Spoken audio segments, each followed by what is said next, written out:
Bom, o cantor J.A., ele tomou uma decisão muito séria. Até porque a cirurgia que ele fez é uma cirurgia de extrema complexidade psicológica.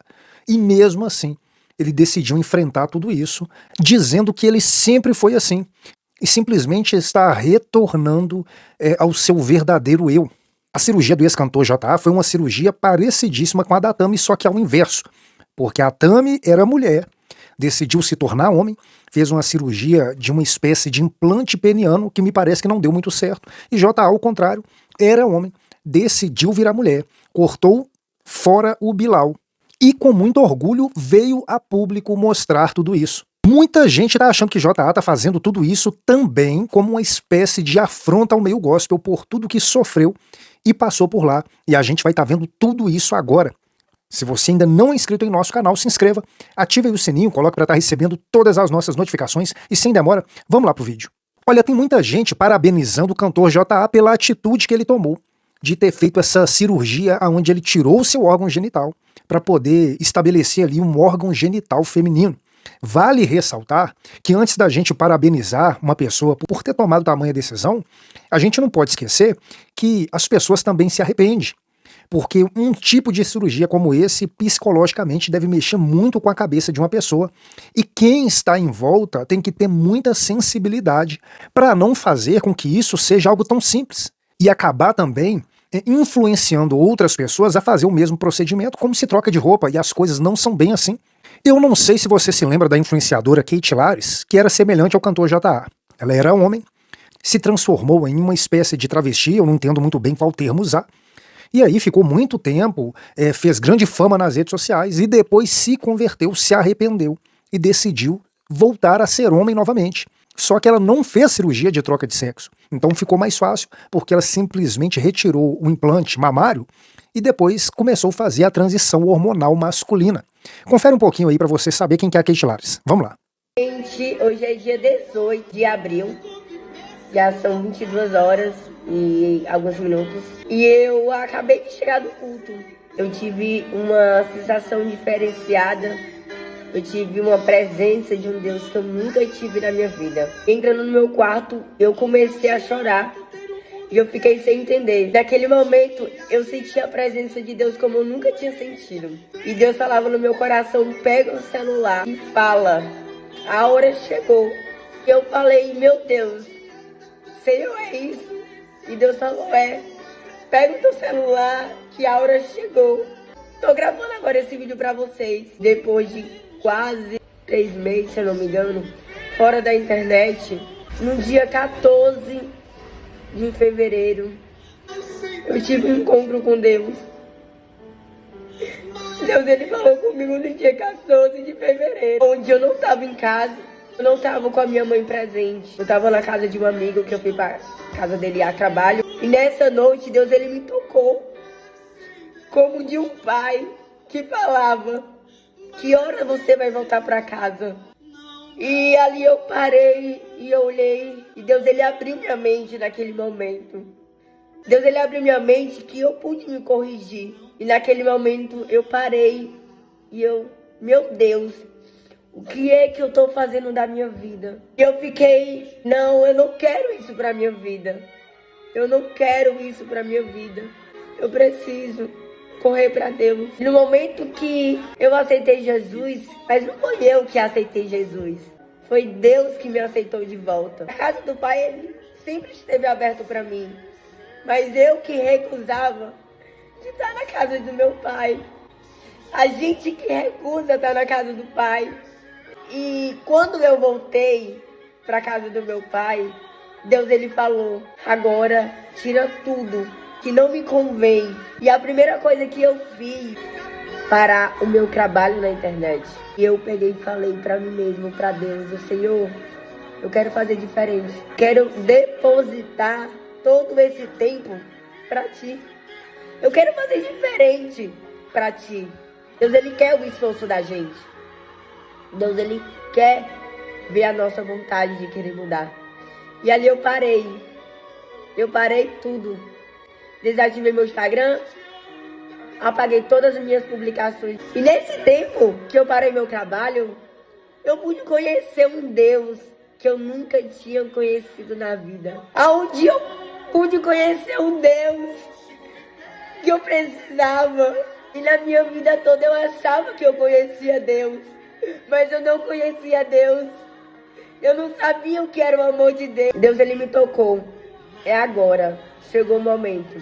Hoje, dia 18 de abril de 2023, que eu venho falar publicamente. Eu voltei para casa do Pai. E Deus, ele me mostrou e tá me mostrando todos os dias o verdadeiro amor. E eu hoje olho para Deus, eu olho para Deus como se ele fosse um mar bem grande, e eu um peixe. Só que agora eu tô na direção desse mar, que eu não tô nadando pros lados, fugindo do mar. Hoje eu olho para Deus, eu só quero cada vez mais me aprofundar. Porque hoje eu tô conhecendo Deus que é muito mais do que um choro momentâneo. É muito mais do que um arrepio. Que é muito mais do que falar em línguas. Que é muito mais do que pular em mistério. Eu tô conhecendo um Deus que é muito mais do que isso. Hoje eu vejo Deus como um mar. E eu só quero cada vez mais me aprofundar. E Deus, ele quer dar esse amor para cada um de vocês. Porque a gente acha que conhece Deus, mas o achar da gente é só da boca para fora. Muitas das vezes a gente se depara falando, não, eu amo Deus, eu tenho minha intimidade com Deus. E eu fico feliz por você ter essa intimidade com Deus. Eu também sempre tive minha intimidade com Deus, mas eu nunca tinha conhecido quem era realmente Deus. Tenho certeza que ainda nem conheço. Mas cada dia que passa eu tô conhecendo. Tô descobrindo cada qualidade do meu Pai, do nosso. Agora imagina se esse rapaz, o Manuel, tivesse feito essa cirurgia aí de troca de sexo e tivesse colocado um órgão genital feminino e agora se arrependesse. Como não seria difícil psicologicamente para ele voltar a ser homem novamente, sendo que ele mesmo arrancou o seu órgão. Olha, e eu particularmente acho que é um pouco cedo para o cantor J.A., ou ex-cantor J.A., agora Ela Viana, ter tomado essa decisão. Até porque nós vimos acompanhando aí a trajetória de J.A. desde o gospel até agora o meio secular, e ele saiu do mundo gospel falando que ele não era gay, que ele era bissexual, que ele tinha atração tanto por homem quanto mulher. Depois ele se declarou trans, e aí a cada algum tempo que ia passando ele ia se declarando uma espécie mais feminina, vamos dizer assim.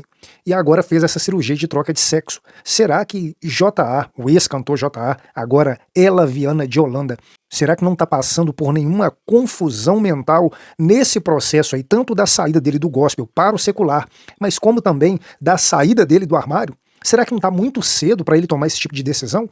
Se nós formos olhar aí ao pé da letra, tem muito pouco tempo que ele saiu de um extremo para ir para outro extremo. E algumas pessoas até acham que o cantor J.A. também está tomando certas atitudes mais para poder afrontar a igreja, que sempre bateu muito nessa tecla de que Deus fez homem e mulher e não tem como mudar, não tem como você se transformar. Inclusive, ele mesmo, depois de sair do meio gospel, ele não fez como outros fizeram, simplesmente saiu e tocou a sua vida. J.A., depois de sair do mundo gospel, ele passou a militar contra a igreja, contra o mundo gospel, contra o sistema religioso. E isso pode ter mostrado que J.A. está meio que magoado com o mundo gospel e por isso também está tomando certas atitudes em sua vida. Confira aí nesse vídeo aí o que foi que ele falou a respeito da igreja, aonde demonstra a sua mágoa. Vamos lá, confere comigo. Num assunto meio polêmico aqui. Pode entrar, vamos lá. Tipo assim, existe uma certa pureza que eu acho que ainda é preservada na fé das pessoas. Tipo assim, a minha avó, ela tem uma pureza muito, muito linda, sabe? Eu chego na casa dela, ela ora por mim, sem falar nada e tipo, pronto. Então eu acho que ainda tem pessoas muito puras levando a sua fé a sério. Mas as pessoas precisam entender que o meio gospel é um sistema, gente. Eu vim de lá, entende? Então, tipo assim, eu ganhei muita grana no meio gospel. E eu posso falar que é um sistema. Tem muitas empresas.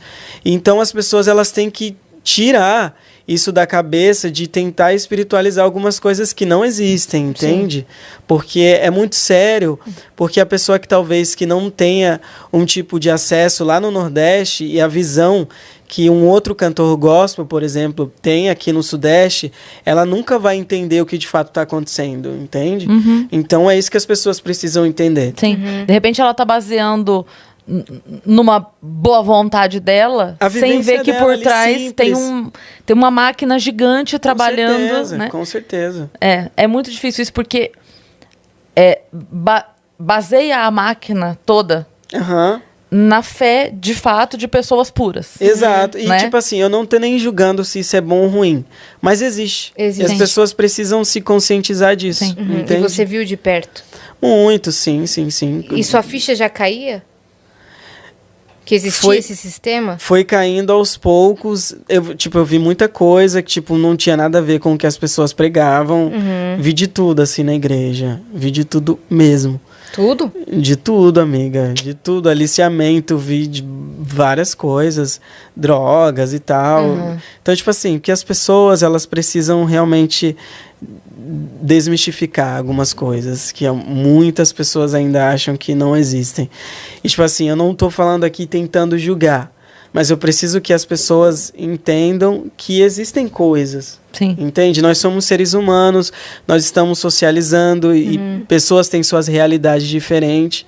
Então, eu acho que quando a gente tentar enxergar isso de uma maneira com mais facilidade, a gente também vai conseguir entender as outras pessoas de fora, sabe? Da nossa fé, da nossa crença. Sim. E nem o sistema que elas acreditam ser perfeito é perfeito. Não mano. Cheio de falhas. Mas não é mesmo, entendeu? É porque se usa o nome de Deus de uma forma... tipo, para fazer a pessoa agir daquela forma... Eu uso o nome de Deus. Sim. Ah, não. Deus é totalmente política. Deus é a política. Entende? Então tem que ser uma coisa muito introspectiva e pessoal mesmo. Porque se você for parar para pensar, a história ela conta sobre um Deus baseado na política. A colonização, meu amor, toda feita através da religião. Entendeu? Então a gente tem que parar de fechar a cabeça para algumas questões. Você lembra qual foi o momento que você falou, cara, eu preciso sair disso aqui? Eu acho que é cômodo, sabe? Você acaba sendo cômodo, não somente na questão financeira, que pra mim era cômodo. Lógico. Com certeza. Você ganhou muita grana. Eu tava no auge, assim, da minha carreira. Tipo, há 2 anos atrás... Eu lancei um clipe que tinha mais de 70 milhões de visualizações. Então, tipo, eu tava no auge da minha carreira. Mas não era somente cômodo na questão financeira, mas cômodo também de você se sentir estável mentalmente, sabe? Eu vou ficar aqui, não vou tentar fazer muita coisa, de tentar me autoconhecer muito, porque isso vai meio que mexer em coisas que eu vivi por muito tempo. Aquela e você estabilidade. Não queria pagar o preço? Eu não queria. Mas qual foi o momento crucial, assim, pra minha vida? A pandemia. Tipo, a pandemia foi uma coisa... Foi recente, então. Exatamente. Que era algo que eu sempre tive no meu coração, mas, assim, a vontade de falar, não, chegou um momento de externar tudo isso, foi na pandemia. Muitas pessoas perderam muitos entes queridos, assim como eu também perdi, mas para mim a pandemia foi algo extremamente benéfico. Por quê? Eu tinha uma agenda lotada a cumprir, tinha funcionários, e eu não sabia como, de certa forma, sair daquele empreendedorismo, sabe? Então, para mim, quando chegou a pandemia, as agendas foram, de certa forma, canceladas. Falei, você não tinha mais do que sair, né? Eu não tinha, exatamente. Você teve que focar, você teve que bagunçar pra arrumar, entendeu? Exato. Você teve que tirar tudo das gavetas pra falar... E eu tava morando sozinha na Colômbia, em outro país. Caraca, Jota. Longe da minha família, sabe? Porque você tava fazendo algumas músicas em espanhol Exatamente. também, né? Verdade. Então, tipo, foi muito louco e eu tava naquele momento de umbral mesmo, sabe? Ou vai ou racha. E aí foi quando... De verdade, do dia pra noite, porque, claro, é um processo que você passa a vida inteira sonhando por aquilo, mas a decisão é de uma hora pra outra, né? Então, de um dia pra noite eu falei, não, eu preciso viver a minha verdade. Eu fui até o meu pastor, falei pro meu pastor sobre que eu era uma pessoa LGBT. Ele chorou, eu chorei também, porque é uma emoção, porque as pessoas colocam uma expectativa sobre você. E aí, algumas pessoas eu tive que despedir, que trabalhavam comigo. Foi um desligamento de vida muito intensa. Despediu porque não te respeitavam? Como você era? Não entenderiam. Não entenderiam entendi. Esse processo. Entendi. Entende? Então foi uma mudança geral mesmo. Foi uma mudança geral. Mas você voltou pro Brasil ou você estava na Colômbia ainda? Ainda estava na Colômbia. Tá. Aí então seus pais ainda não estavam sabendo? Não, meus pais ainda não estavam sabendo. Como eu sempre soube que a minha família... A minha família não, vou falar meus pais, porque a minha irmã ela é extremamente leve e ela... tem um outro tipo de cabeça, assim, lá em casa. Ótimo. Sim. Só que os meus pais, como eu já sabia que qualquer coisa que eu falaria para eles geraria um grande evento, uma grande situação, então eu meio que decidi tomar a decisão primeiro e depois contar a eles, entende? Então foi assim que aconteceu. Então tem todo aquele processo que rolou e que rola em todas as famílias. Como foi com eles? Amiga, sim, tá sendo ainda o processo, sabe? Porque de primeiro momento eu tive que falar que eu era uma pessoa... Eu não falei nem que eu era bissexual, que na verdade é mesmo a minha orientação sexual. Eu tive que falar que eu era gay, porque não passa pela cabeça deles o que é bissexualidade, entende? Então é bem limitado. Teve que começar pelo mais conhecido na cabeça deles, entendi. Exato. Então eu tive que falar que eu era gay, falei pra minha mãe...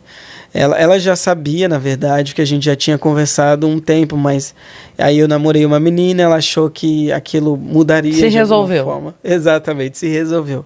E aí, na verdade, as coisas elas viram que não eram tão místicas como ela imaginava. E ela chorou, toda aquela questão de você cortar o cordão umbilical, sabe? Então, foi bem intenso. Porém, a última vez que eu fui agora em Rondônia, que é onde os meus pais estão morando, perto dos meus avós, e eu fui visitar essa minha família, e eu cheguei lá e eu usava as roupas que eu queria, coloquei uma unha gigantesca, ainda não tinha expressado a minha transexualidade, mas eu já estava naquele processo, sabe? Sim. Mas e aí, você não fez isso pra chocar ninguém. Não você fiz. Fez porque você estava nessa fase. Exatamente. Eu fui do jeito que eu tava porque eu pensei assim, quanto mais cedo eu trazer quem eu sou pra eles, mais rápido vai ser o processo, sabe? E eu super respeito os meus avós. Dá pra notar na sua fala. Eu super respeito eles. E seus pais também. Mas eu preciso ter o meu espaço e a minha vivência, entende? Então, eu fui exatamente para mostrar quem eu era. Aí tá, cheguei lá, coloquei as minhas unhas gigantes. Foi maravilhoso. Eu coloquei um vídeo lá no Instagram. Meu pai, quando viu, ele só olhou e deu risada. Tipo assim, tá ok. Sabe, meu pai é super leve nesse sentido também. Minha mãe já é um pouco mais severa. Mas eu senti Talvez que por ela ser mais ligada à igreja, né? Com certeza. Mas aí também, ao final, quando eu fui viajar, ela doou várias roupas delas pra mim, femininas. Caraca. Você entende? Então, tipo, é um processo... Isso foi importante pra você. Eu chorei. Tipo, pra mim foi muito louco. Porque a transexualidade, isso eu acho muito lindo. Ela não é algo só pessoal. Todas as pessoas que estão ao seu redor acabam vivendo a transexualidade também, sabe? De certa forma. Porque você tem que se readaptar a muitas coisas, a conhecer novamente as pessoas, entende? Então eu acho que ela acaba atingindo todo mundo que está ao seu redor. Agora, uma coisa que passou desapercebido por muitos é o seguinte: o cantor J.A. vem falando que ele, sempre que ele se entendeu por gente, ele já era afeminado. E a pergunta que não quer calar é: essas atitudes de J.A. estão sendo referentes a essa situação que ele viveu com esse pastor, ou é referente àquilo que ele mesmo diz que já vem da infância? Essa é a indagação de muitas pessoas a respeito das atitudes que J.A. está tomando. Deixe o seu comentário aí, que ele é muito importante. Se inscreva em nosso canal, ative o sininho, coloque para estar recebendo todas as nossas notificações. Esse é o canal O Beto Dias. E eu tô te esperando aqui no próximo vídeo.